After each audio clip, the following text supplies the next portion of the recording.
আমরা রয়েছি বিধান সরণিতে, মানে বিবেকানন্দ বাড়ির ঠিক কিছুটা পরে, হাঁটলে আপনার 5-7 মিনিট লাগবে, আর গাড়ি করে এলে 2-1 মিনিট। তো শিবাশ্রম, এটা খুব ভালো একটি শরবতের দোকান, শিব ঠাকুরেরই সব কিছু এখানে। দেখুন দোকানের গায়েও শিবের ছবি রয়েছে এবং পাশেও শিবলিঙ্গ, পুজো প্রতিদিন পুজো হয় এবং এখানেই শিবের গানও চলছে। তো আমরা অনেক রকম শরবত এরা বানায়। তো আমরা অর্ডার করেছি কেশর ঠান্ডায়, কেশর পেস্তা ঠান্ডায়।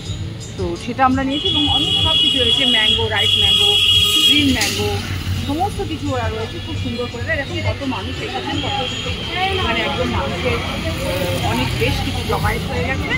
তো এখানে এই গরমকাল সব পড়েছে, তো এখানে সবাই এখানে আসে এবং শীতকালেও কিছু মানুষ আসেন এই শরবত খেতে। দোকানে তো খুব সুন্দর, দোকানটি খুব সুন্দর, ভালো লাগছে। এখানে আপনারা আসুন, নর্থ কলকাতায়, এটা আপনারা জানেন, এটা নর্থ কলকাতায় বিধান সরণি। এখানে আসুন, একদম রাস্তার ওপরে দোকান।